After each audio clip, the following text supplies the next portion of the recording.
Candace hasn't looked in a full-length mirror since Daniel left. Hasn't let herself believe a man could want her, really want her, after he called her not polished enough and married someone thinner, younger, better. She gained 40 pounds that first year. Lost them over the next 7. But the shame. That stayed. Now she's at a charity gala in a dress that costs more than her rent. And Daniel's here. Watching. Desperate to talk. But Harrison Palmer, the billionaire whose hand is steady on her waist, isn't moving. And when Daniel reaches for her, trying one last time to reclaim what he threw away, Candace has to decide. Does she believe she's the woman Harrison sees? Or the one Daniel discarded? Welcome to our channel, where we bring you emotional stories that stay with you. If you're new here, hit subscribe and the notification bell so you never miss a story. And if you're returning, thank you. Your support means everything. Now, stay until the end, drop a comment with your thoughts, and let's begin. The wedding reception was too loud. Music pumped through speakers while 200 people Candace barely knew celebrated love she'd stopped believing in. She stood near the gift table, smoothing her sapphire blue wrap dress for the 3rd time, hyper-aware of how it hugged curves she'd worked a year to reclaim. Not for Daniel. Never for Daniel. For herself. You look incredible. Shanice appeared at her elbow, champagne flutes in both hands. Like stupid gorgeous. I'm talking cover of a magazine gorgeous. You're required to say that. Best friend contract. Girl, please. Shanice pressed a glass into her hand. I'm also required to tell you when you have spinach in your teeth. Right now. You're glowing. Own it. Candace sipped the champagne. Bubbles fizzed against her tongue, expensive and light. Everything at Rebecca's wedding was expensive and light. Crystal chandeliers, silk linens, a 7-tier cake that probably cost more than Candace made in a month at the youth center. She didn't belong here. Except Harrison had asked her to come. As his date. To his colleague's wedding. Her stomach flipped. Where is he? Shanice scanned the crowd. Please don't tell me he bailed. He's talking to the groom. Business thing. On a Saturday night? Billionaires don't clock out. Candace tried for casual. Failed. Her throat felt tight. Shanice squeezed her arm. Hey. Breathe. He asked you here. He's been asking you out for 4 months. The man is clearly obsessed. Or bored. Candace Mitchell, I swear. There you are. The voice came from behind. Deep. Familiar. Wrong. Candace's champagne flute trembled. Bubbles sloshed against crystal. She turned slowly and there he was. Daniel Hayes. 6'2", tailored charcoal suit, hair styled perfectly. Hazel eyes locked on her face like she was the only person in the room. Like he hadn't destroyed her 8 years ago. Like he hadn't shown up at her gym Tuesday, her coffee shop Thursday, her book club Friday. Like he wasn't the reason she'd spent 3 years in therapy learning to believe she was enough. You look. Daniel stepped closer. Too close. God, Candace. You look amazing. Shanice moved between them. Daniel. Wah. Didn't expect to see you here. Rebecca works with my company. Consulting. His eyes never left Candace. I had to come. Had to. Like he'd tracked where she'd be. Like he'd been tracking her for weeks. Candace's fingers tightened on her glass. Shanice, can you? I'll go find your date. Shanice's voice carried weight on the last word. Harrison, right? The man who actually deserves you. She disappeared into the crowd. Daniel moved closer. Candace, please. Just 5 minutes. We've had this conversation. Not really. You've avoided me for 3 weeks. Because you won't take no for an answer. Her voice came out steadier than she felt. We're done, Daniel. We've been done. That's not. He reached for her hand. She pulled back. Champagne sloshed over the rim, cold against her fingers. Don't. I made a mistake. His voice dropped. Intimate. The way he used to talk to her in college when it was just them against the world. Before money. Before options. Candace, I was an idiot. Jade and I are over. Divorced. And all I can think about is you. How I let you go. How I threw me away. The words came out sharp, cutting. Told me I wasn't polished enough? That investors wouldn't take me seriously. Something flickered in his eyes. Shame, maybe. Or calculation. I was 29, he said. Scared. Building something bigger than I understood. Trevor kept saying image mattered, that I didn't fit. Candace set her glass on the gift table. Her hand shook. She clasped both hands together, nails digging into her palms. You made a choice, Daniel. And I've made mine. To what? Date some guy you barely know. Heat flashed through her chest. You don't know anything about Harrison Palmer. Daniel's jaw tightened. Private equity. 42 billion net worth. Dated a Victoria's Secret model last year. You really think he's serious about you? The words hit like a slap. All her old insecurities roared back. The therapy sessions where she'd cried about not being enough. The mirrors she'd avoided. The years she'd believed Daniel's rejection meant something was broken in her. There you are. Harrison's voice. Warm. Real. He appeared beside her, 6'1", cream dress shirt rolled to his forearms. Hazel eyes bright with something that looked like relief. His hand found the small of her back. Steady. Grounding. Sorry that took so long. Trevor talks more than he listens. Harrison glanced at Daniel. Extended his free hand. Daniel Hayes. Your partner mentioned you might be here. Daniel stared at Harrison's hand. At where Harrison touched Candace. At how she'd instinctively leaned into him. He didn't shake. Harrison lowered his hand slowly. His expression didn't change, but Candace felt tension coil through his shoulders. His thumb traced small circles against her spine. Protective. Harrison Palmer. Daniel's voice was flat. I've heard of you. Mutual acquaintance, apparently. Harrison's smile didn't reach his eyes. Though I don't think we've met. No. But I know Candace. Daniel's eyes fixed on her again. Very well. The implication hung in the air. Candace's face burned. She started to pull away from Harrison, old shame rising. She didn't deserve this, didn't deserve him defending her against her past. Harrison's hand pressed firmer against her back. Not letting go. Not letting her run. Past tense, Harrison said quietly. You knew her. 8 years ago, if I'm remembering correctly. Daniel's eyes narrowed. She told you about us. She told me about a man who didn't value what he had. Harrison's voice stayed even. Controlled. But something dangerous flickered beneath. Who let her go because he thought he could do better. Who's apparently realized, too late, what an extraordinary woman looks like.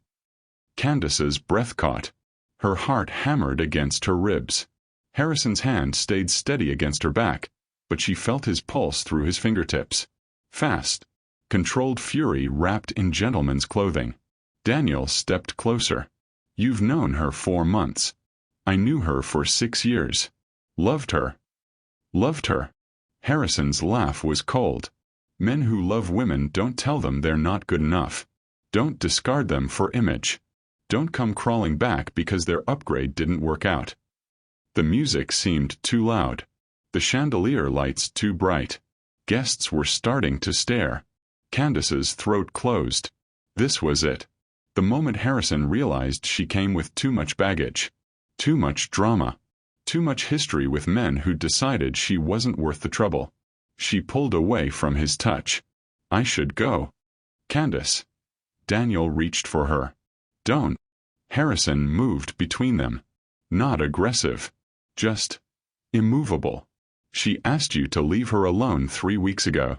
At her gym. Her coffee shop. Her book club. That's called harassment. That's called fighting for someone you love. No. Harrison's voice dropped. That's called refusing to accept that she's moved on. That she's built a life that doesn't include you. That she's happy.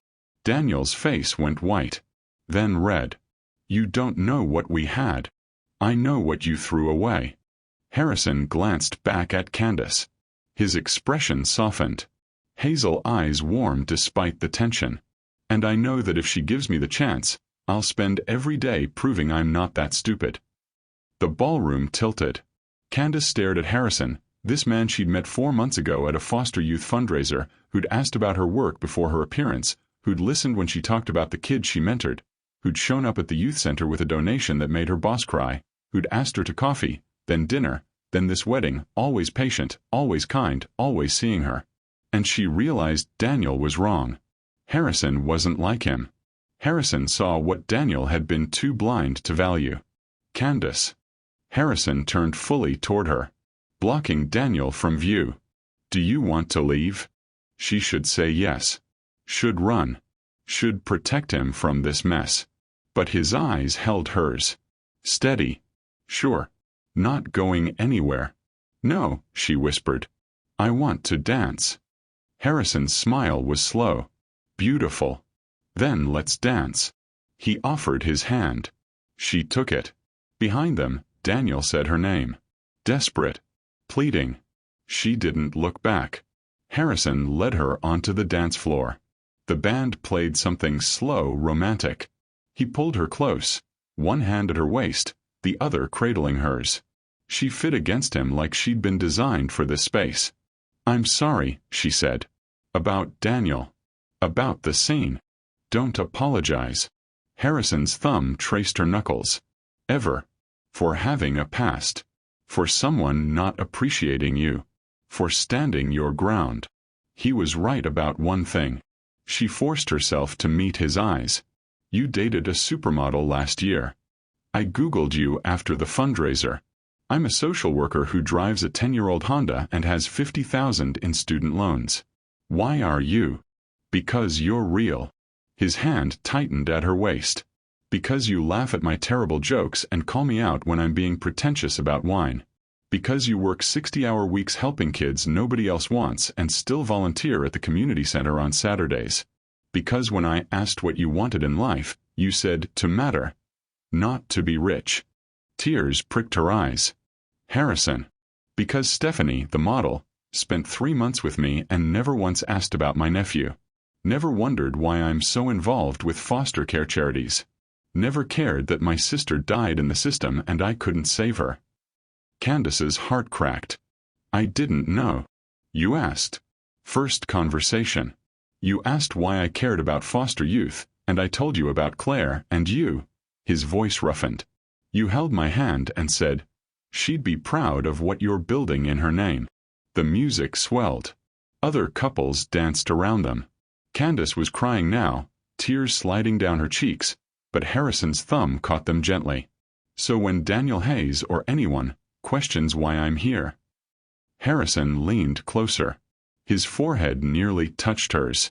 It's because I've dated beautiful women who didn't see me. And you, Candace Mitchell, see everything. Including parts I'd forgotten to value myself. She couldn't breathe. Couldn't think. Could only feel his arms around her, his heart beating against hers, his words wrapping around her broken places like balm. I'm scared, she whispered. Of what? That this is too good. That I'll wake up and you'll. I'm not him. Harrison's voice was fierce. Certain. I'm not Daniel. I won't leave because you gain weight or lose it. I won't leave because you're not polished enough or rich enough or perfect enough. I'll leave if you ask me to. That's the only condition. The song ended. The band transitioned into something upbeat. Couples shifted around them, laughing, celebrating. Candace looked up at Harrison. This man who'd pursued her patiently for 4 months. Who'd defended her against her ex. Who'd just laid his heart bare on a dance floor in front of 200 strangers. I don't want you to leave, she said.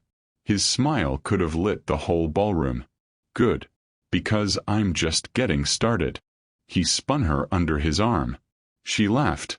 Real, bright, free. Across the room, near the bar, Daniel watched. His face was a mask of regret and rage and recognition. He'd lost her.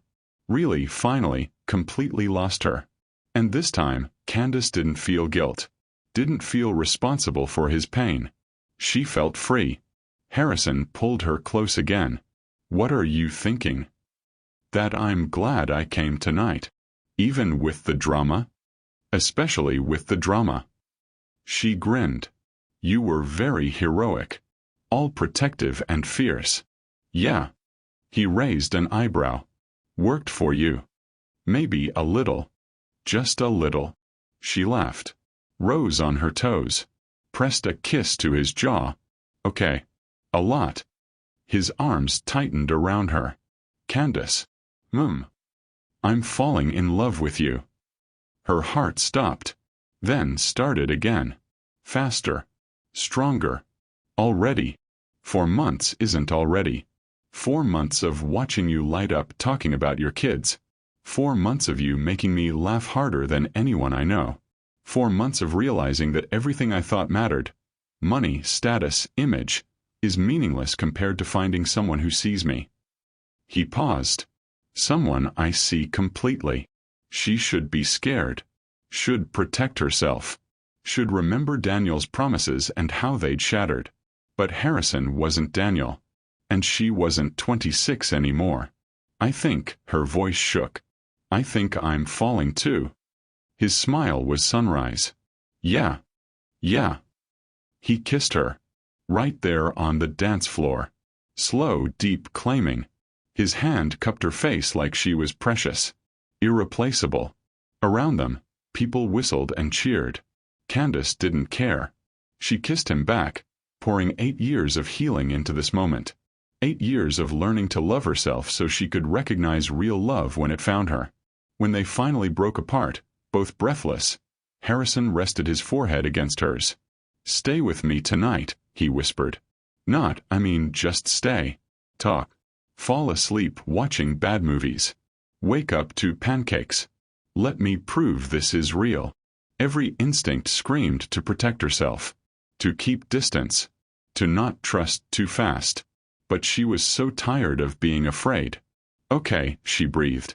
Yes. Quick pause. If you're feeling this story, hype it so others can find it. Comment where you're watching from. Now, back to the story. 3 weeks after the wedding, Candace still wasn't used to waking up in Harrison's penthouse. Not that she stayed often. Maybe twice since that first night. She had boundaries. Rules. A 10-year-old Honda parked in visitor parking that looked ridiculous next to the Teslas and Mercedes in the garage.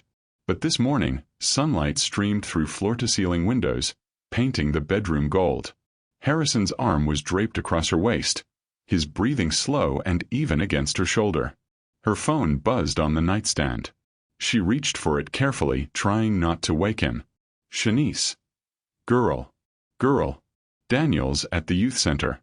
Asking for you. Candace's stomach dropped. She sat up too fast. Harrison stirred. Everything okay? His voice was rough with sleep. It's Daniel's at my work. Harrison was awake instantly. He sat up, running a hand through his hair. Did he threaten you? No. Shanice says he's just there, asking to talk. You don't have to. I know. She swung her legs off the bed. Her heart hammered. But he won't stop unless I make it clear. Really clear. Harrison caught her hand. Then I'm coming with you. Harrison. Not to fight your battles. Not to intimidate him. His thumb traced her knuckles. To support you. There's a difference. She wanted to argue. Wanted to prove she could handle Daniel alone. But the truth was, she didn't want to be alone with him. Didn't trust what he might say. What old wounds he might reopen. Okay, she whispered. Thank you. The Southside Youth Center smelled like industrial cleaner and hope. Candace had worked here for 6 years, building programs for kids aging out of foster care, teaching life skills, financial literacy, emotional regulation. All the things she'd had to learn the hard way after Daniel left and her world collapsed. Daniel stood in the main hall, looking out of place in his tailored navy suit. A dozen teenagers milled around, pretending not to stare at the rich white man who clearly didn't belong. He turned when the door opened. Saw Candace. Then Harrison behind her. His jaw tightened. I asked to speak with you alone. And I said no 3 times. Candace crossed her arms. What do you want, Daniel? 5 minutes. Please. You have 2. Daniel glanced at the teenagers watching with undisguised interest. Can we? Here's fine. Candace didn't move. Harrison stayed close enough that she felt his presence but not so close he was hovering. Protective without being possessive. Daniel exhaled slowly. I've been thinking about what you said. At the wedding. About me throwing you away. I didn't say it. You did it. I know. He stepped closer. Lowered his voice. And I've regretted it every day since. Candace, I was young and stupid and scared. Building the company, dealing with investor pressure, trying to prove I belonged in rooms where everyone had pedigrees and connections and I was the girlfriend who worked retail to pay your rent. Her voice stayed flat. The one who believed in you when you had nothing. Who typed your pitch decks at 2 a.m. Who celebrated every small win like it was everything. Yes. Daniel's eyes shone. You were everything. And I traded you for someone who looked good in photos. Someone who said the right things at investor dinners but didn't actually care if I succeeded or failed. Behind them, one of the teenagers, Marcus, 17, aging out of the system in 3 months, whispered loudly, Yo, this man really fumbled the bag. Another girl, Destiny, 15, survivor of 6 foster homes, added, Facts. Miss Candace is literally perfect. Candace's face heated. Guys. They're right. Daniel ignored the kids. Focused only on her. I fumbled. Badly. And I'm here to say I want another chance. A real one. I'm not the same man who... Stop. Harrison's voice cut through. Quiet but firm. She asked you to leave her alone. You're at her workplace. In front of her kids. Making a scene. This doesn't concern you. Daniel's composure cracked. You've known her 4 months. I knew her for 6 years.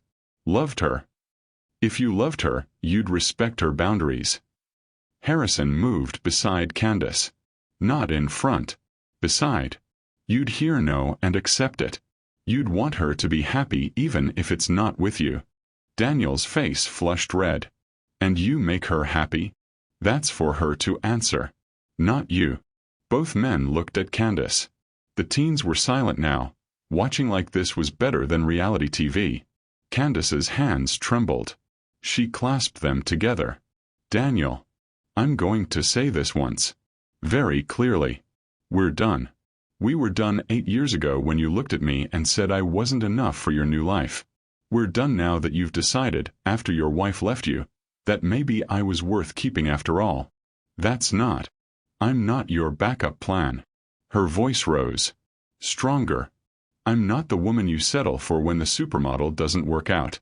I spent 3 years in therapy learning that I am enough. That I was always enough. That your rejection wasn't about my worth. It was about your values. Daniel flinched. You wanted someone polished. Someone who fit. Someone who made you look successful. Candace took a breath. Her chest felt tight but not panicked. Angry. Finally, righteously angry. I wanted someone who saw me. Really saw me. Who valued kindness over connections. Who thought building a life together mattered more than building an image. I see you now. No. You see that I lost weight. That I look good. That another billionaire wants me, so maybe you were wrong about my value. She stepped closer to Daniel. Close enough to see the desperation in his hazel eyes. But Harrison. He saw me at 180 pounds. Saw me in yoga pants with no makeup, exhausted from a double shift. Crying over a kid who'd just been kicked out of another home. And he didn't see a project. He saw a partner. Harrison's hand found hers. Squeezed gently. Daniel stared at their interlaced fingers. So that's it. You're just... done. I was done 8 years ago. You just didn't believe it. Because we were good together, Candace. Before the money. Before everything got complicated. Remember. It was us against the world. Until the world offered you something better. Her throat ached. And you took it. Without looking back. Without fighting for me. You just let me go. I'm fighting now. Too late. The words felt like freedom. I don't want you to fight for me now, Daniel. I want you to leave me alone. Let me build a life with someone who chose me first, not last. Silence filled the hall. Marcus started a slow clap. Miss Candace just delivered a TED Talk on knowing your worth. Destiny grinned. Honestly, I'm inspired. Other kids laughed, joining in the applause. Daniel's face went white, then red. He looked at Harrison. You think you've won? This isn't a competition. Harrison's voice was ice. She's not a prize. She's a woman who deserves to be chosen every single day. If you ever actually love her, you'd understand that. Daniel opened his mouth, closed it. For the first time, he had nothing to say. He turned and walked out. The door swung shut behind him. Candace exhaled. Her legs felt weak. Harrison's arm slid around her waist, holding her steady. You okay? He murmured. I think, her voice cracked. I think I finally am. The teenagers erupted in cheers. That evening, Harrison took her to dinner. Not somewhere expensive and flashy. A small Italian place in her neighborhood where the owner knew her order and the marinara tasted like somebody's grandmother made it. You were incredible today, Harrison said, twirling pasta on his fork. The way you stood up to him. So clear. So strong. I was shaking the whole time. Didn't show. He smiled. You know what I thought watching you? That I'm dramatic and come with too much baggage? That I'm the luckiest man alive. He set down his fork, reached across the table for her hand. Candace, I need you to hear something. And I need you to believe it. Her heart skipped. Okay. You are not a consolation prize. You're not someone I'm dating because the model didn't work out. You're not a project or a charity case or a rebound. His grip tightened.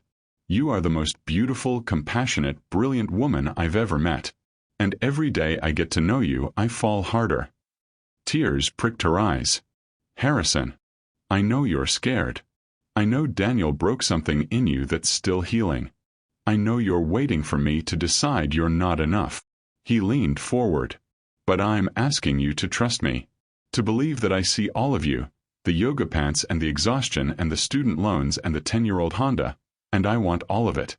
All of you. She couldn't speak. Could only stare at him through blurred vision. I'm not going anywhere, he whispered. Unless you ask me to leave. That's the only reason I'll ever walk away. A tear escaped. Then another. Harrison stood, moved to her side of the booth, pulled her into his arms. She buried her face in his chest and cried. For the girl she'd been at 26. For the years she'd spent believing she wasn't enough. For the fear that still whispered Daniel was right. She'd get left again. I've got you, Harrison murmured into her hair. I've got you and I'm not letting go. Around them, diners pretended not to notice. The owner, Mrs. Giordano, brought them tiramisu on the house and patted Candace's shoulder knowingly. When Candace finally pulled back, mascara probably ruined, Harrison wiped her tears with his thumbs. I'm falling in love with you, she whispered. And it terrifies me. I'm already in love with you. He kissed her forehead. And it's the best thing I've ever felt. She laughed through tears. When did you know? Second date. You spilled red wine on my shirt and spent 10 minutes apologizing. Then you laughed, really laughed, and said, well, at least now you look less pretentious. I did not say that. You absolutely did. And I realized I'd been dating women who would never risk offending me. Who said what they thought I wanted to hear. He smiled. You told the truth. Even when it was messy. Even when you were scared. And I thought, this is what real feels like. Candace kissed him. Soft. Sweet.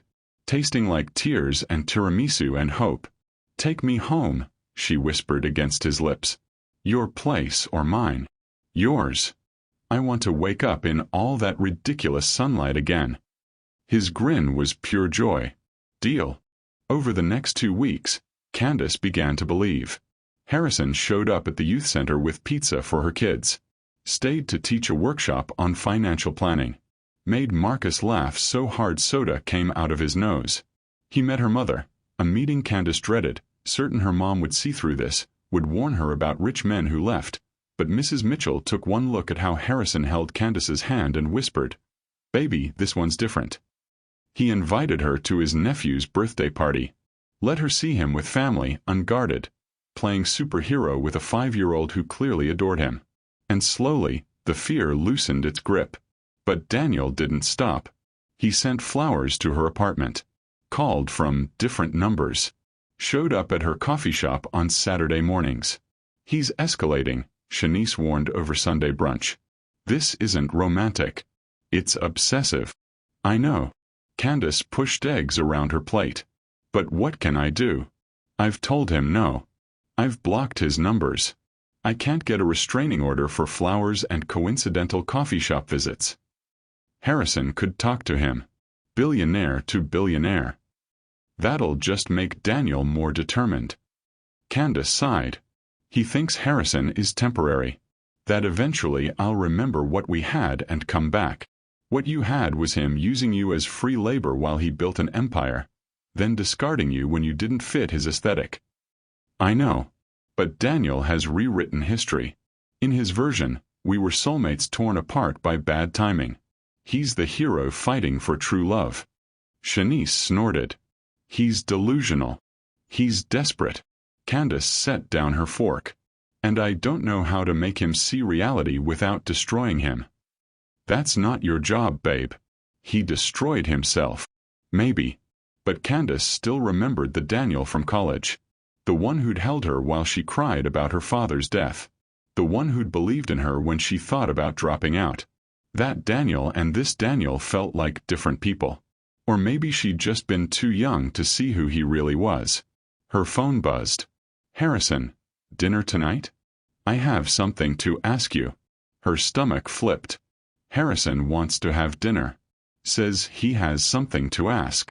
Shanice's eyes went wide. Oh my God. Do you think? No. We've been dating 4 months. Girl, when you know, you know. It's too fast. Your mom met your dad and married him 6 months later. They were together 40 years before he passed. Candace's chest tightened. That's different. How? Because she couldn't finish.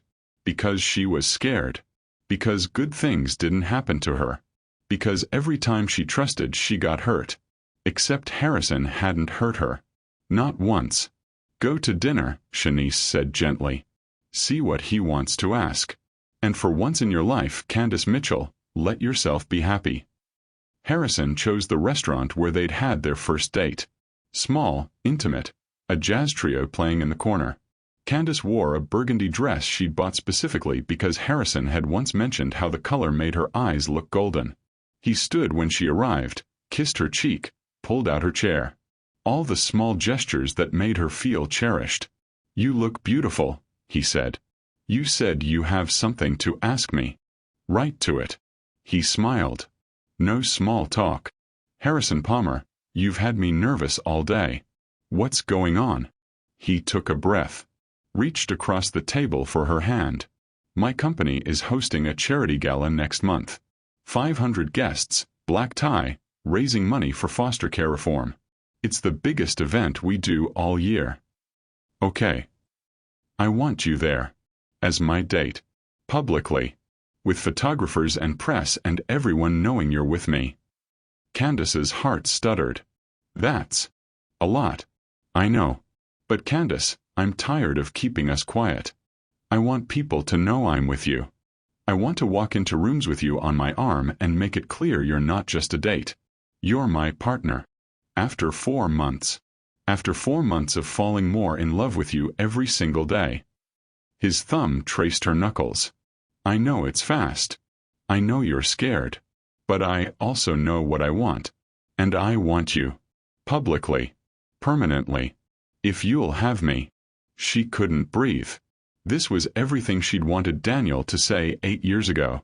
Everything she'd given up hoping for. And Harrison was offering it freely. What if I'm not ready? She whispered. Then we wait. I'm not going anywhere. What if people question why you're with me? Let them question. I know why. He leaned forward. Candace, I've spent my life in rooms full of people who only care about net worth and connections.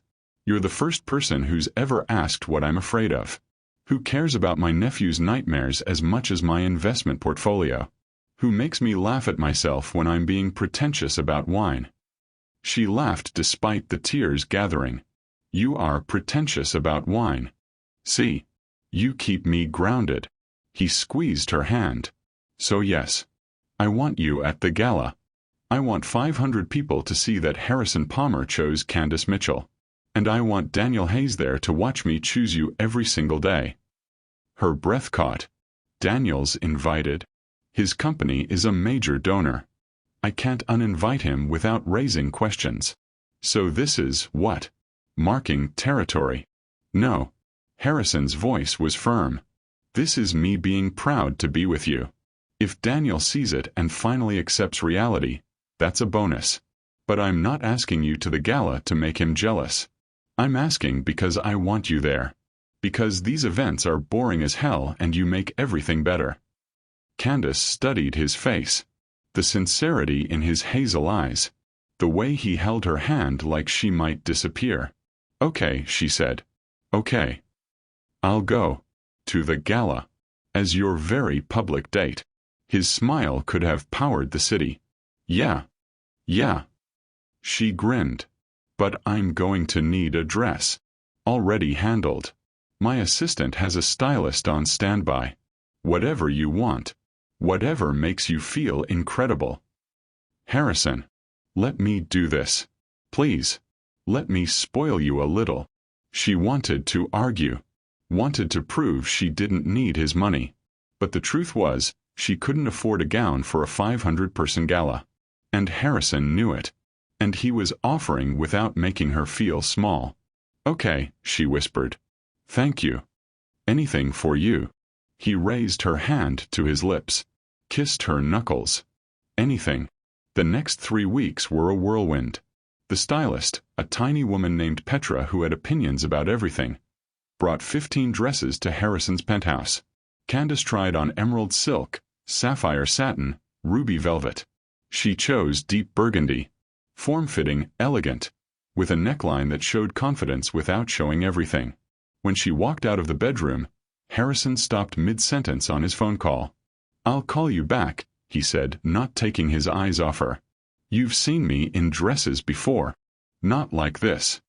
He crossed the room. Circled her slowly. Candace, you look.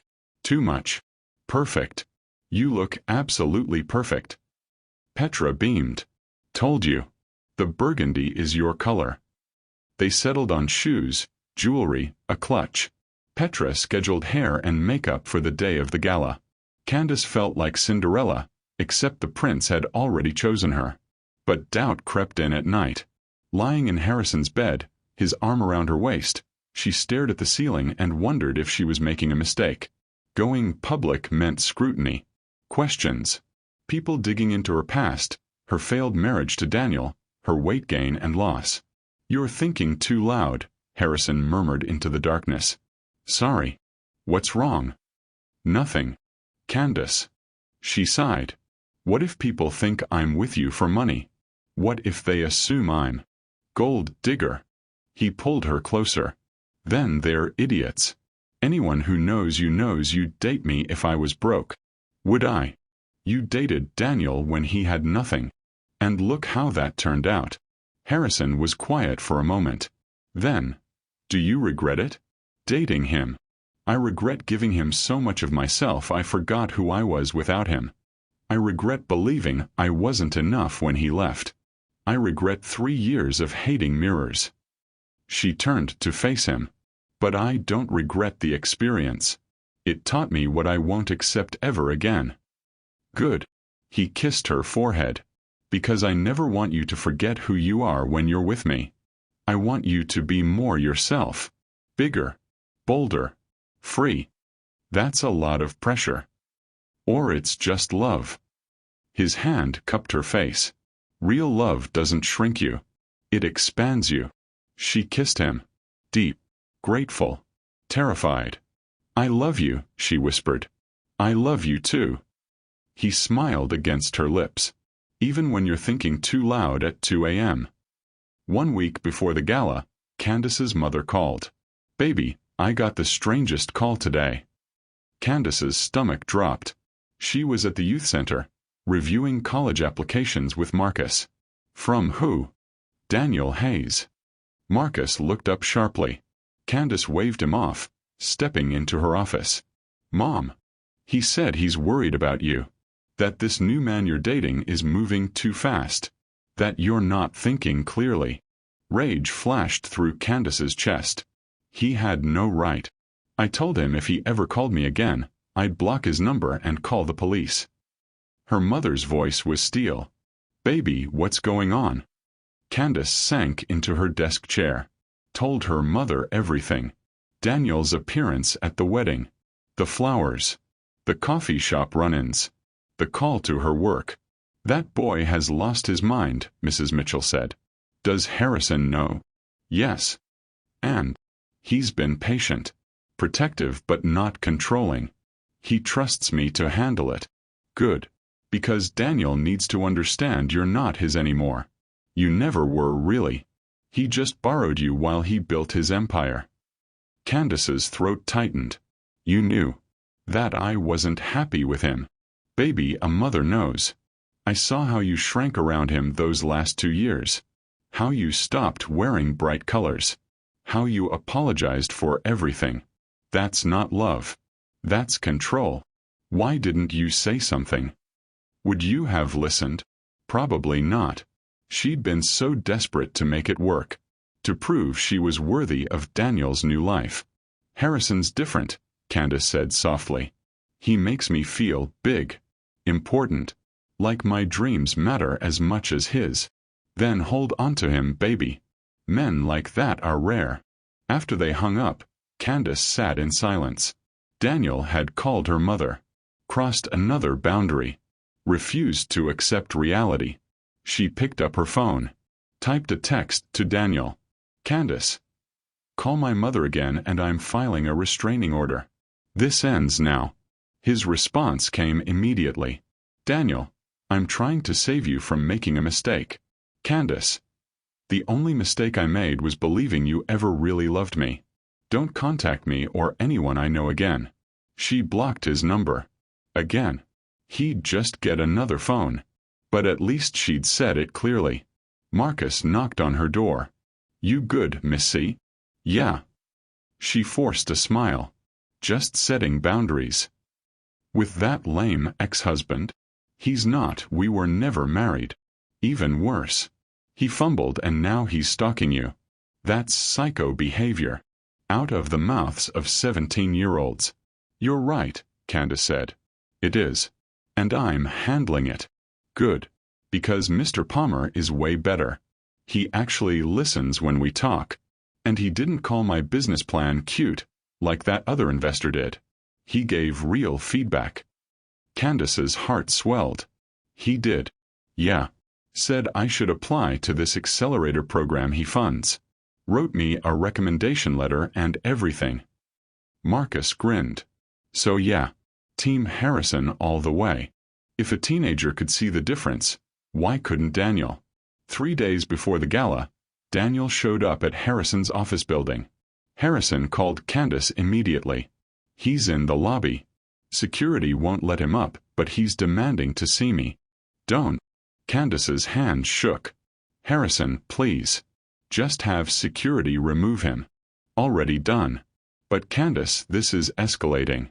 He called your mother. Now he's showing up at my work. We might need to get lawyers involved. I know. She felt sick. I'm sorry. I never meant for you to. Stop apologizing for him. This isn't your fault. Harrison's voice gentled. I'm just worried. About you. About what he might do next. He's not violent. Obsession makes people unpredictable. Candace had no response. Because Harrison was right. The Daniel she knew, the college boyfriend who'd been sweet and ambitious and kind, wouldn't have stalked her. Wouldn't have called her mother. Wouldn't have shown up at her boyfriend's office. But that Daniel was gone. Or maybe he'd never existed. Maybe she'd loved a projection. A fantasy. The man she wanted him to be instead of who he was. I'll handle it, she said. I'll call him. Make it crystal clear one more time. Candace. I have to try. Before we involve lawyers. Before this gets even messy, eh? Harrison was silent for a long moment. Okay.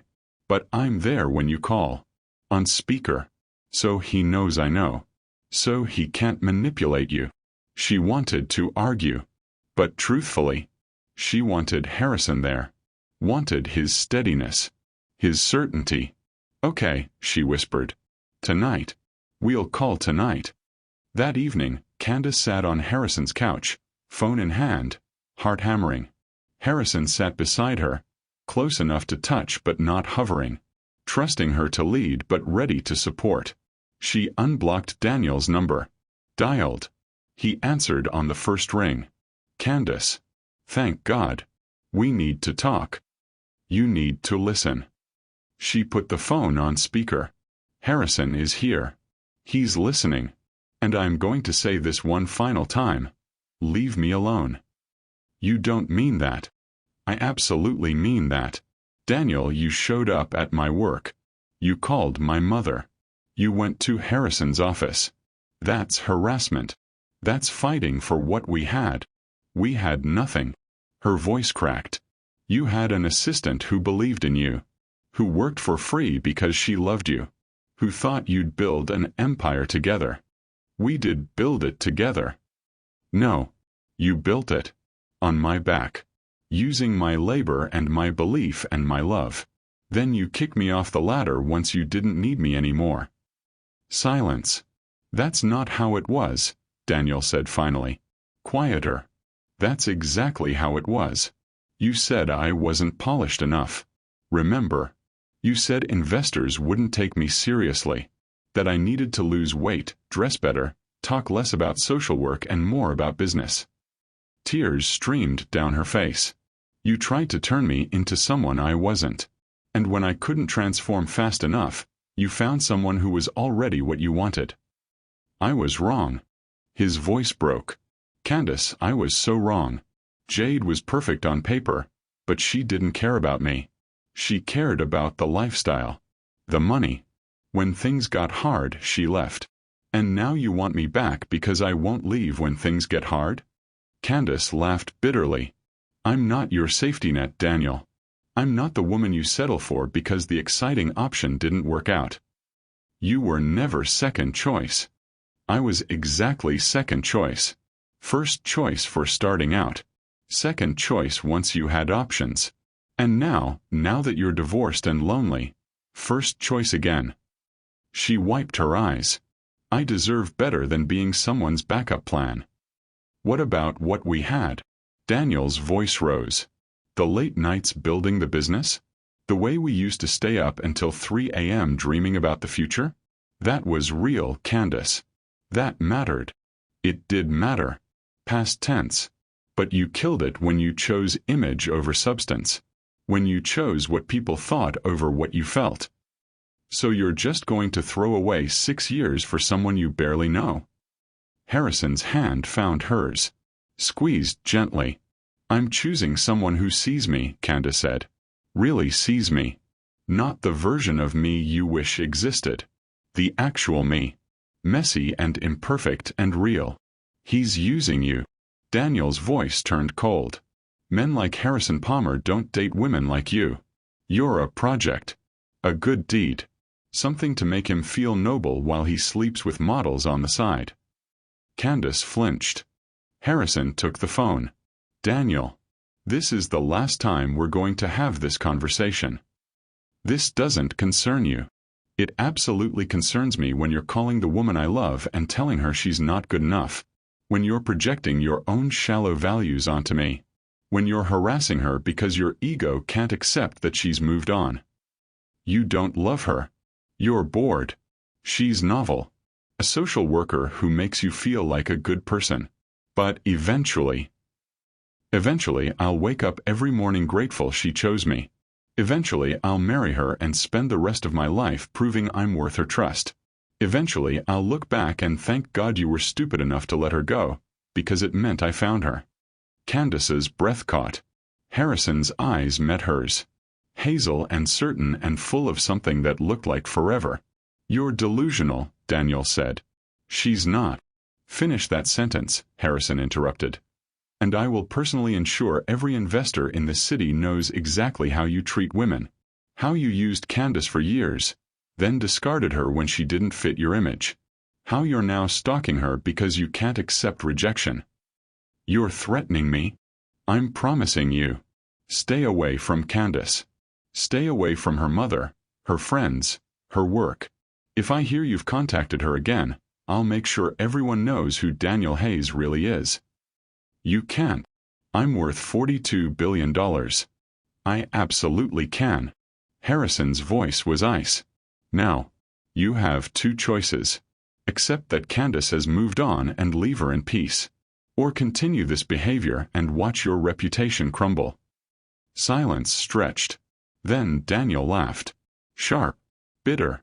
You think you've won. This isn't a competition. Candace isn't a prize. She's a person. And she's chosen to be with me. If you ever cared about her at all, you'd respect that choice. I'm not giving up. Then you'll lose everything. Harrison ended the call. Candace stared at him. Did you just threaten to destroy his reputation? Yes. Harrison. I won't let him keep hurting you. He cupped her face. I know you want to be kind. To give him the benefit of the doubt. But Candace, he's not going to stop unless there are consequences. But ruining his business. He ruined his own business the moment he chose to harass you. I'm just making sure he understands the cost. Candace's chest felt tight. Part of her was grateful. Part of her was scared. This was a side of Harrison she hadn't seen. The ruthless businessman who'd built an empire. You'd really do that? She whispered. Destroy him. To protect you. Without hesitation. That's too much. He pulled back slightly. Candace, if I overstepped. No. She grabbed his hand. It's not too much. It's just, no one's ever fought for me like that before. Then everyone who came before me was a fool. She kissed him. Hard. Desperate. Grateful. When they broke apart, both breathing hard, Harrison rested his forehead against hers. I meant what I said, he murmured. About marrying you. Her heart stopped. Harrison. Not now. I know it's too soon. But eventually. When you're ready. When you trust that I'm not going anywhere. He pulled back to look at her. I want forever with you, Candace Mitchell. And I'm patient enough to wait until you believe it. She couldn't speak. Could only stare at this man who'd walked into her life 4 months ago and turned everything upside down. Say something, he whispered. I'm terrified. Of what? That I'll believe you. That I'll let myself hope. And then nothing. I'm not Daniel.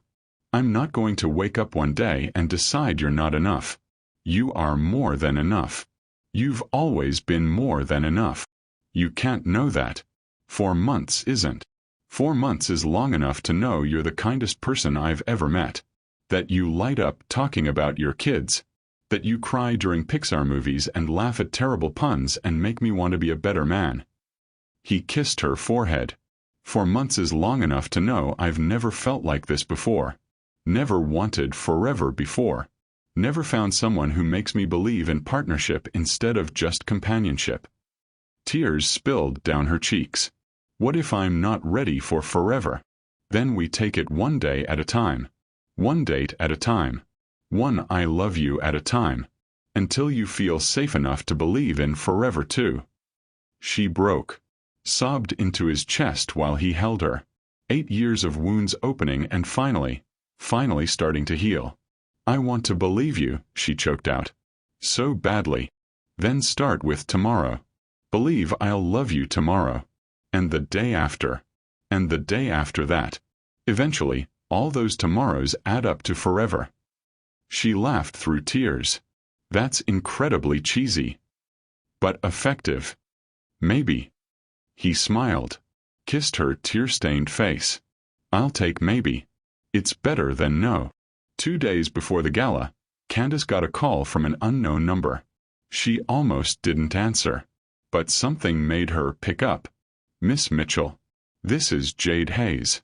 Daniel's ex-wife. Candace's stomach dropped. How did you get this number? I'm sorry. I know this is invasive. But I needed to warn you. About. Daniel's planning something. For the gala. I don't know what, but he's been obsessing over it. Talking about making a grand gesture. Proving you belong together. Jade's voice shook. Miss Mitchell, I left Daniel because he became someone I didn't recognize. Controlling. Obsessive. Unable to accept that I wanted out. It took a restraining order to make him stop calling. Candace's blood went cold. He needed a restraining order? The lawyers kept it quiet. Paid me to sign an NDA. But I'm breaking it now because... Jade took a breath. Because I read about you online. Saw the photos of you with Harrison Palmer. And I saw the way Daniel looked at you in those pictures. The same way he looked at me when I said I wanted a divorce. Like what? Like you're a possession he's lost. Something he needs to reclaim. Jade's voice dropped. Miss Mitchell, please be careful. Daniel doesn't lose. And he's not going to let you go without a fight. The call ended. Candace sat frozen. A restraining order. An NDA. Daniel hadn't just been a bad husband. He'd been dangerous. And she'd thought she could reason with him. She called Harrison immediately. Told him everything. We're not going to the gala, he said instantly. What? No. Harrison, this is your biggest event. I don't care. If Daniel's planning something, I'm not putting you in that situation. He wins if we don't go. If we hide. He wins if he hurts you. Candace closed her eyes. Harrison was right. But canceling felt like letting Daniel control her life again. Like proving she wasn't strong enough to stand beside Harrison publicly. Like proving Daniel was right. She didn't belong in Harrison's world. What if? She took a breath. What if we go but with extra security? What if we make sure Daniel can't get near me? Candace. I'm not hiding from him. Not anymore. I've spent 8 years letting his rejection define me. I'm not giving him the power to keep me from living my life. Harrison was silent for a long moment. You're sure? No. I'm terrified. But I'm going anyway. Then I'll have security on you the entire night. Daniel won't get within 10 feet. Thank you. She paused. Harrison. Yeah. I love you. And I'm starting to believe in tomorrow. His smile was audible. That's all I need. The night of the gala, Candace's hands shook while the makeup artist applied lipstick. You're gorgeous, Petra said, stepping back to admire her work. Absolutely stunning. Candace stared at her reflection. The burgundy dress hugged curve she'd worked a year to reclaim. Not for Daniel, not for Harrison, but for herself. Her box braids were swept into an elegant updo. Her hazel eyes were dramatic with liner and shadow. She looked like someone who belonged at a Billionaire's gala. She looked like someone Harrison Palmer would choose. But inside, she was still the girl Daniel had discarded. Still the woman who'd gained 40 pounds while crying into her steering wheel. Still scared that any moment, Harrison would realize she wasn't worth the trouble. Ready. Harrison appeared in the doorway. He wore a custom tuxedo, looking like he'd stepped out of a magazine. But his eyes saw only her. You're staring, she said. Can't help it. You take my breath away. Harrison. He crossed to her. Took her hands. Before we go, I need you to hear something. If you're going to give me an out, I'm going to tell you I love you. That I'm proud to walk in there with you on my arm. That every person in that ballroom is lucky to share space with you." He squeezed her hands. "And I need you to believe it. Even for just tonight. Believe you belong there. Believe you're extraordinary. Believe I chose you and I'm not changing my mind." Tears threatened her carefully applied makeup. "You're going to make me cry." "Then I'll wait while Petra fixes it. But you need to hear this, Candace. You are not an obligation. You are not a project. You are the woman I love. And tonight, everyone's going to know it." She kissed him, careful not to smudge her lipstick. "Okay. I'm ready." The gala was in a historic hotel ballroom. Crystal chandeliers, marble floors, 500 guests in designer gowns and tuxedos. Old money and new money and people who'd been on magazine covers. Candace felt every eye turn when they walked in. Harrison's hand stayed firm on her back. "Breathe. Everyone's staring. Because you're the most beautiful woman here. Or because they're wondering why you're with the social worker. Let them wonder." He guided her toward the bar. "Want champagne? Something stronger?" He smiled. Ordered her a vodka tonic. Himself a scotch. They stood at the edge of the ballroom, watching the crowd. Harrison Palmer. A man approached. Silver hair, expensive suit, calculating eyes. Quite the event. "Richard. Good to see you." Harrison shook his hand. "This is my girlfriend, Candace Mitchell." Girlfriend. Public. Official. Richard's gaze swept over her. Assessing. Charming. "How did you two meet?"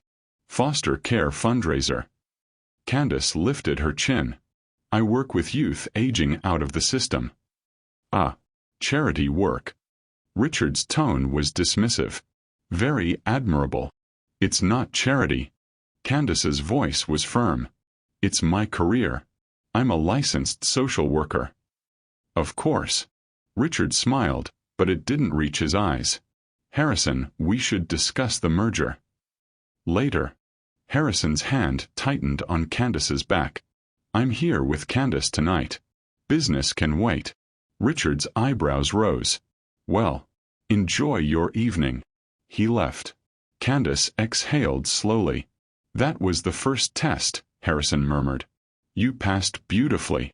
He thought I was arm candy. He's an idiot. And now he knows you're brilliant and not afraid to correct him." More people approached. Some were kind.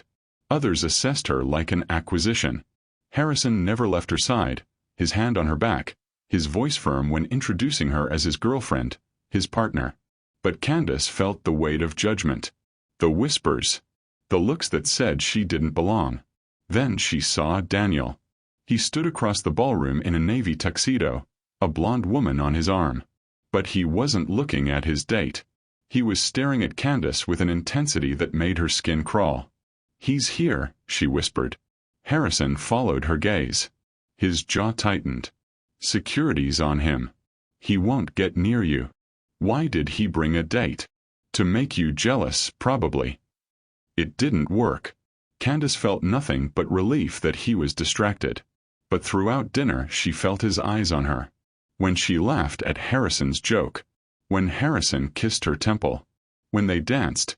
Harrison's arms around her like she was precious. Daniel watched it all. After dinner, Harrison was pulled into conversations with donors.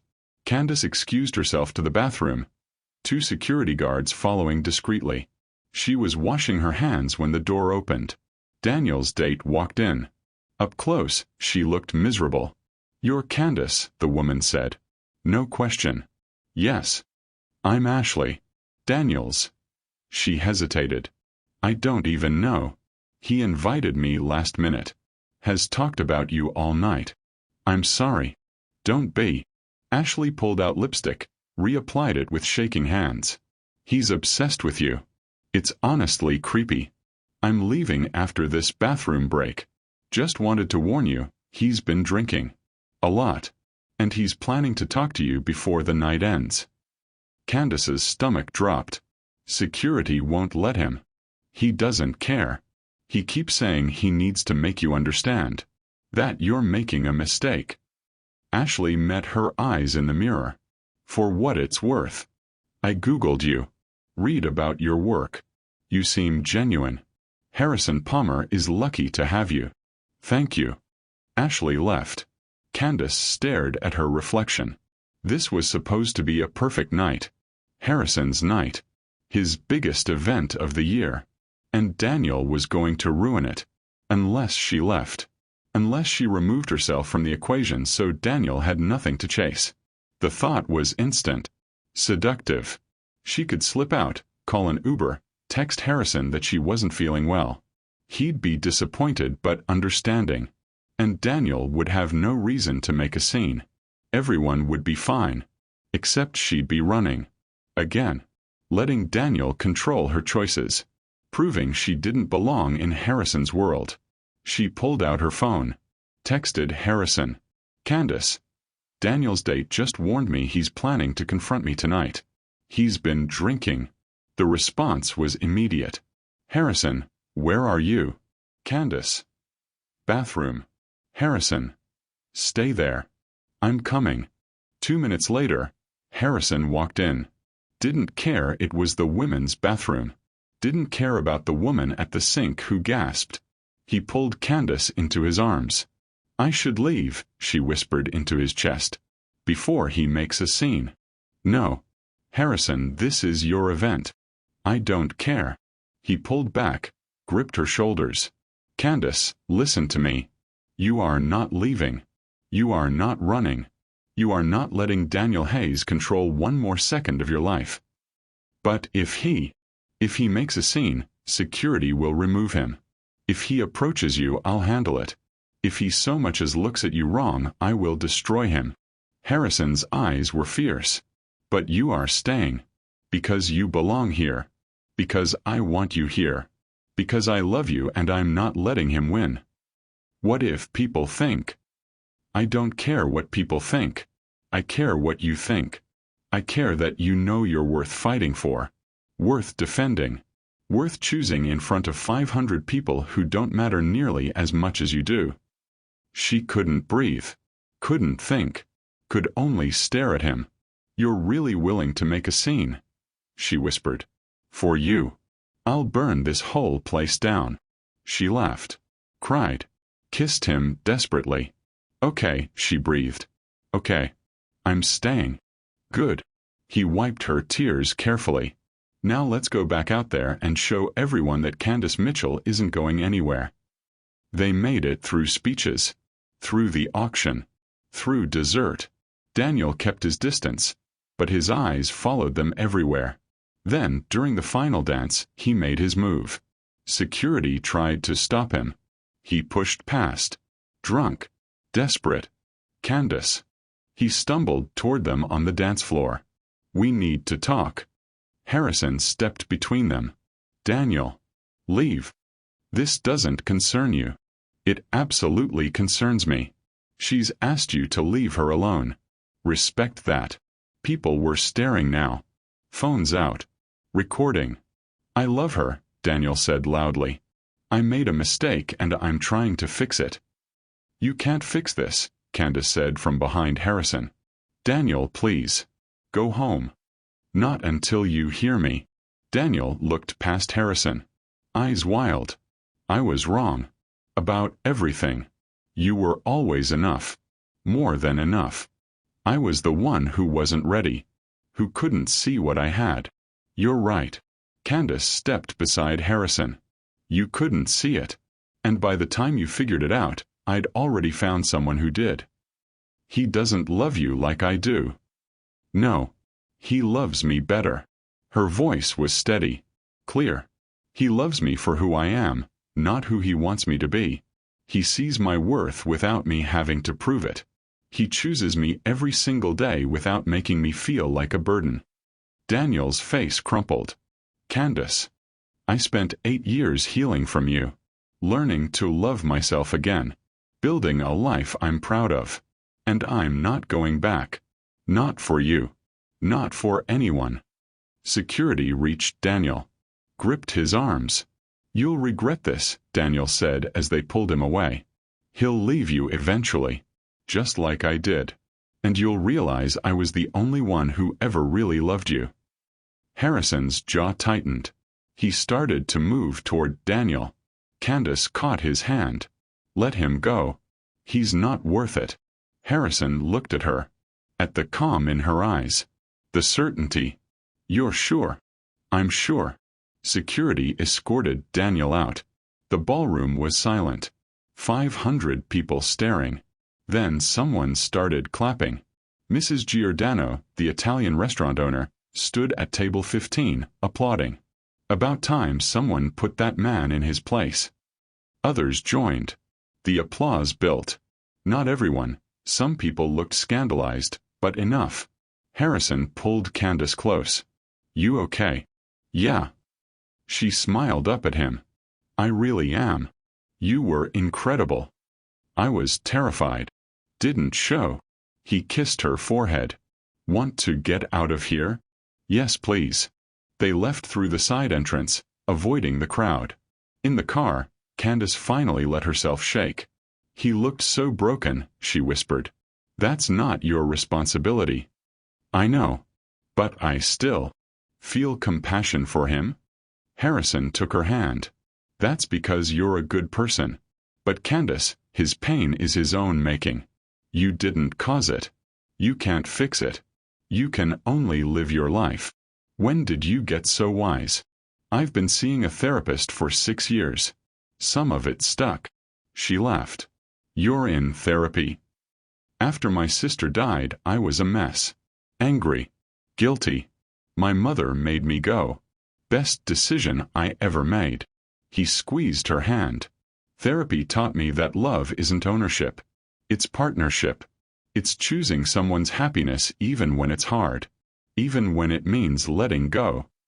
Daniel never learned that. No, he didn't. They drove in silence for a while. Then Candace said, "Take me home." "Your place or mine?" "Yours. I want to wake up to that ridiculous sunlight tomorrow." His smile was sunrise. "Deal." 3 months after the gala, Candace moved into Harrison's penthouse. Not because he asked. Because she was ready. Her Honda looked hilarious in the parking garage next to his Tesla. She kept it anyway. A reminder of where she'd been. Who she'd become. The story of Daniel's scene at the gala had made the rounds. Some people thought she was a gold digger. Others thought Harrison was a hero. Most people had opinions about a relationship they knew nothing about. Candace stopped reading comments after the first week. "You're famous now," Marcus teased at the youth center. "Got billionaires fighting over you." "One billionaire." Candace handed him college brochures. "And we're not fighting. We're very happy." "Good. 'Cause Mr. Palmer got me into that accelerator program. I start in 2 months." Candace's heart swelled. "Marcus, that's incredible." "Yeah, well. He said I reminded him of his nephew. Said sometimes people just need someone to believe in them." Marcus shrugged, trying to hide how much it meant. "So yeah. Team Harrison forever." Daniel sent one final text 6 weeks after the gala. "Daniel, I'm getting help. Therapy. I realize what I did was wrong. I don't expect forgiveness. Just wanted you to know I'm trying to be better." Candace showed Harrison. "How do you feel?" he asked. Relieved. Hopeful for him. "But it doesn't change anything." "No, it doesn't." Harrison kissed her temple. "But I'm glad he's getting help." Candace never responded to the text. But she unblocked Daniel's number. Not to talk. Just to stop living in fear of what he might do next. He never contacted her again. 6 months after the gala, Harrison took her to the Italian restaurant. Mrs. Giordano greeted them with knowing smiles and the best table. After dinner, Harrison took Candace's hand. "I have something for you." "Harrison, we said no expensive gifts." "It's not expensive. It's important. There's a difference." He pulled out a small velvet box. Candace's breath caught. "Before you panic," Harrison said quickly, This isn't a proposal.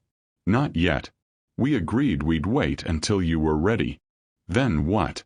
He opened the box. Inside was a simple silver ring. No diamond. Just a band engraved with words. You were always enough. Tears filled her eyes. Harrison. I had it made after the gala. After watching you stand up to Daniel and claim your worth in front of 500 people. He took her hand.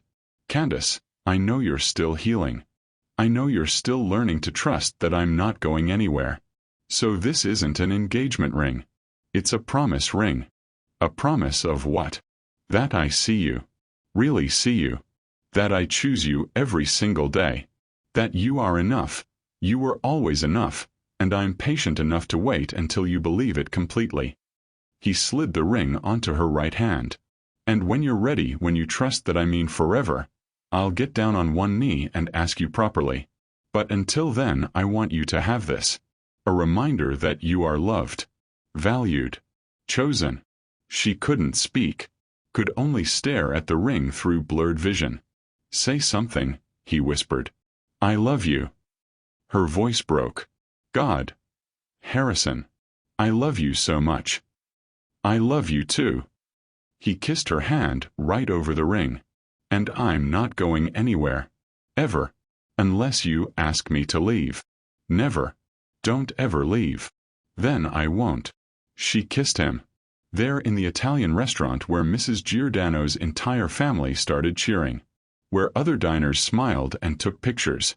Where Candace Mitchell finally, completely believed she was enough. 1 year after the gala, Harrison did propose. Properly. On one knee. At the youth center, in front of all her kids. With a diamond that made Marcus whistle appreciatively. Candace Mitchell, Harrison said, voice shaking. You make me better. Kinder. More human. You've shown me that love isn't about image or status or what people think. It's about choosing someone's happiness. Someone's dreams. Someone's wholeness. Every single day. Tears streamed down her face.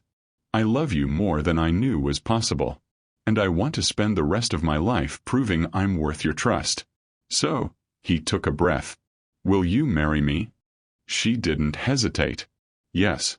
God, yes. The youth center erupted in cheers. Marcus started a chant. Team Harrison. Team Harrison. Harrison slid the ring onto her finger. Left hand this time, right beside the promise ring she'd never taken off. 2 rings, she said through tears. 1 for the woman you became. 1 for the future we're building. He pulled her into his arms. Both for you. Always for you. They married 8 months later. Small ceremony, close friends and family. Candace's mother cried through the entire thing. Harrison's nephew was ring bearer. Marcus gave a speech about believing in love because he'd watched it happen. Shanice was maid of honor. During the reception, she pulled Candace aside. You good? Shanice asked. I'm perfect. Candace smiled at Harrison across the room. He was talking to her mother, laughing at something she said. I can't believe this is my life. Believe it, babe. You earned it. I didn't earn it. I just. You healed. You grew. You learned to see your own worth. That's earning it. Shanice squeezed her hand. I'm so proud of you. Later, during their first dance, Harrison whispered. What are you thinking? That I'm glad Daniel left me. Harrison pulled back surprised. Yeah. If he hadn't, I never would have learned to love myself. Never would have built a life I'm proud of. Never would have been ready for you. She smiled. So yeah, I'm glad it happened. All of it. Because it led me here. To me. To us. He kissed her. Soft. Sweet. A promise of forever that she finally believed. 6 months later. Candace stood in front of the mirror, adjusting her dress. Behind her, Harrison wrapped his arms around her waist, chin on her shoulder. You look beautiful, he murmured. I look pregnant. You look beautiful and pregnant. There's a difference. She laughed, placing her hands over his on her small baby bump. Think the gala will notice? We're announcing tonight, remember? Right. 500 people watching me grow another human. No pressure. Hey. Harrison turned her to face him. You're going to be an incredible mother. How do you know? Because you're already an incredible human. Because you've spent years raising kids who aren't yours. Because you love bigger and fiercer than anyone I know. He kissed her forehead. Our daughter is lucky to have you. Tears pricked her eyes. Hormones. Love. He wiped them gently. Just love. At the gala, Harrison's third since they met, Candace walked in wearing a gold gown that showed her growing belly. She felt every eye turn. But this time she wasn't scared. This time she belonged. They announced the pregnancy during speeches. The ballroom erupted in applause. People who judged her 2 years ago now congratulated her warmly. Across the room, Candace saw someone familiar. Daniel. With a woman who looked genuinely happy. He caught Candace's eye, nodded once, then turned back to his date. No desperation. No longing. Just acknowledgement. He'd finally let go. You okay? Harrison asked quietly. Yeah. She leaned into him. I really am. Good. Because I have a surprise. Harrison. The youth center called. That grant you applied for? The one that would double your budget and expand programming. He smiled. It came through. Her heart stopped. What? 20 million over 5 years. You got it. She couldn't breathe. 20 million meant more staff, more programs, more kids saved. It meant everything she'd been working toward. How? You wrote an incredible proposal. Made a compelling case. They couldn't say no. Something in his voice made her pause. Harrison. Did you? I made a donation. A small one. But the grant committee made their decision based on your work. On your vision. On the fact that you're changing lives every single day. He cupped her face. This is your win, Candace. You did this. She kissed him. There in the ballroom, with 500 people watching, carrying their daughter, living a life she'd stopped believing was possible. I love you, she whispered. I love you too. He placed his hand on her belly. Both of you. Marcus approached, now 19, confident in his suit. His startup was taking off. Miss C. Congrats on the baby and the grant. Thanks, Marcus. So, Mr. Palmer, I was wondering if you'd consider investing in my next project. Harrison laughed. Absolutely. Send me the pitch deck. Candace watched them talk business, watched the boy she'd mentored become a man, watched her husband support dreams the way he'd supported hers.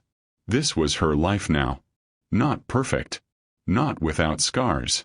But full. Rich. Real. 8 years ago, Daniel Hayes had told her she wasn't enough. Today, Candace Palmer knew the truth.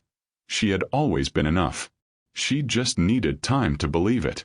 And now she did. Completely. What would you rate this story? Drop 0 to 10 in the comments right now. If this story moved you, hit subscribe for more emotional journeys every week. And if it truly touched your heart, consider leaving a super thanks. Your support helps us create more stories like this. Every contribution, big or small, means the world. Ready for the next story? It's even more dramatic than this one. Click now. Thank you for being part of this journey.